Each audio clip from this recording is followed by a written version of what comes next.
সম্মিলিত মোনাজাত ফরজ সালাতের পরে করা যাবে না, তার দলিল দেখান। বলে না?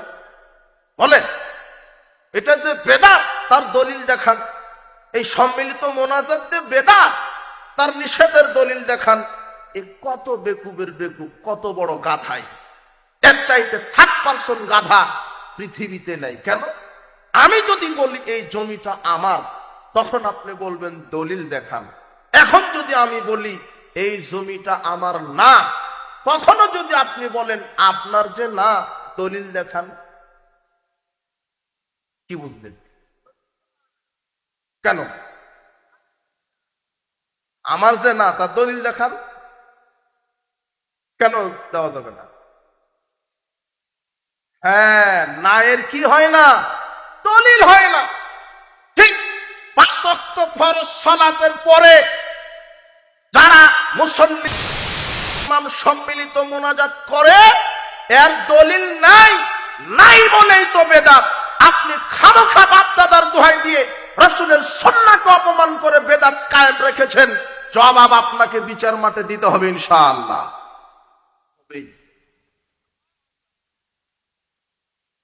শোনেন, আপনি গাও জোয়ারি করে, মাতবরি করে, বাপ দাদার দোহাই দিয়ে, হিংসা প্রতিহিংসা করে, হঠকারিতা দেখিয়ে আপনি আমল করার চেষ্টা করবেন না। রাসূলের সুন্নাহ অনুযায়ী যদি আমল না হয়, আমল করে কোনো ফায়দা হবে না। আমি বলছিলাম, আল্লাহ বলছেন, যখন কেউ কোনো আমল করতে বলে, কোনো খবর নিয়ে আসে, কি দেখো তোমরা? দলিল দেখো। কথা বুঝেছেন? সূরা হুজরাতের 6 নম্বর আয়াত। আল্লাহ সুবহানাহু ওয়া তাআলা নিজে দলিলের উপরে কায়েম ছিলেন, থাকতে বলেছেন। মুহাম্মদ সাল্লাল্লাহু আলাইহি ওয়াসাল্লাম নিজে দলিলের উপরে কায়েম ছিলেন। দেখবেন, তিনি, আমরা বলি হ্যাঁ তিনি তো দয়ার নবী, রহমতের নবী, কিন্তু তিনিও শরীয়ত কেউ যদি বিকৃত করত, তিনি সেটাকে সহ্য করতে পারেন নি। আপনাকে দেখাই, বারা ইবনে আযিব, এই সাহাবীকে আল্লাহর নবী ঘুমানোর দোয়া শেখাচ্ছেন। কিসের দোয়া? ঘুমানোর দোয়া। বারা ইবনে আযিবকে বলছেন, এই আলা উআল্লিমুকা কালিমাত, আমি কি তোমাকে একটা দোয়া শিখায়া দিব?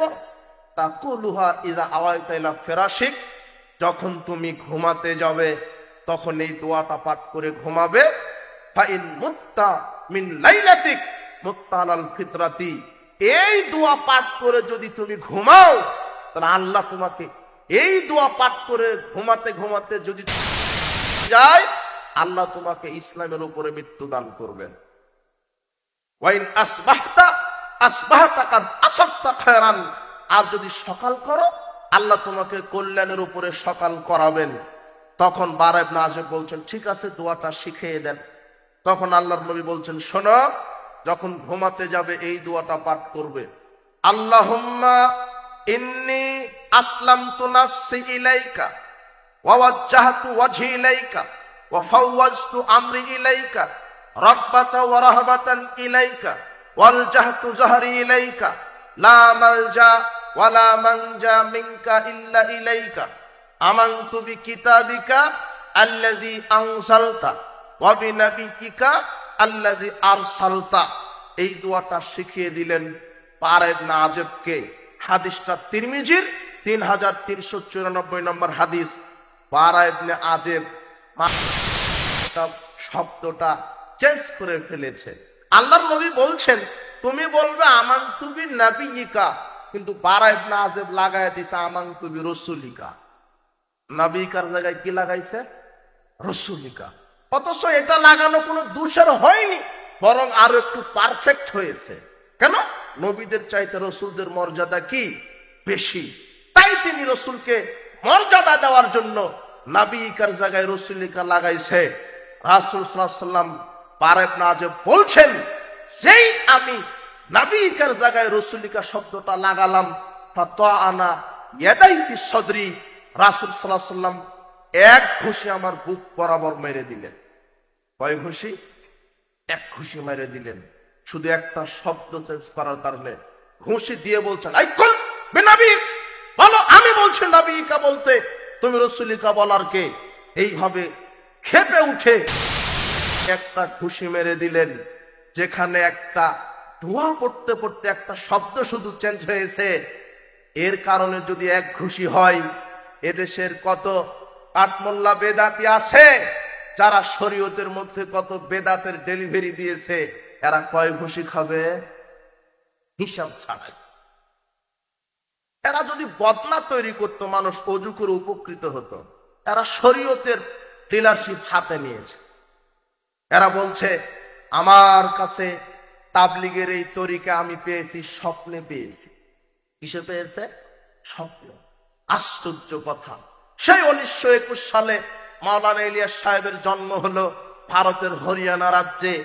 আর আল্লাহ সুবহানাহু ওয়া তাআলা মুহাম্মদ সাল্লাল্লাহু আলাইহি ওয়াসাল্লামের উপরে কবে দ্বীন ইসলাম পরিপূর্ণ করে দিয়েছেন?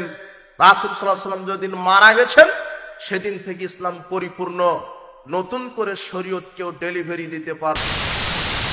তার কত বছর পরে কে একজন এসে বলছেন আমার কাছে দ্বীন এসেছে স্বপ্নে। কিসে? স্বপ্নে পাওয়া শরীয়ত আপনি মানছেন। এদের ব্যাগ তল্পি তলপাতে কোরআন হাদিস পাবেন না, পাবেন ভেজালে আমল। কথা বুঝেন? যেখানে 70-80% কথাই স্বপ্নে লিখা কথা। স্বপ্নে পাওয়া ধর্ম তো বহুদূরের কথা। ওমর ইবনুল খাত্তাব রাদিয়াল্লাহু আনহু বলছেন, রাসূল সাল্লাল্লাহু আলাইহি ওয়াসাল্লাম বললেন, সাহাবীগণ শোনো, লাউ বাদা লাকুম মূসা, আজকে যদি মূসা তোমাদের সাথে সামনে আসে, ফাত্তাবাতুমুহু, আর যদি মূসার তোমরা ইত্তেবা করো, মূসার শরীয়তকে যদি তোমরা মেনে চলতে থাকো, ওয়া তারাকতুমুনি, আর আমি মুহাম্মদ সাল্লাল্লাহু আলাইহি ওয়াসাল্লামের শরীয়তকে যদি প্রত্যাখ্যান করো, লা দালালতুম আন সাওয়াইস সাবিল, পথভ্রষ্ট হয়ে যাবে। কার শরীয়ত মানলে পথভ্রষ্ট হবেন? কার? মূসা। কেন বলেন তো, কেন?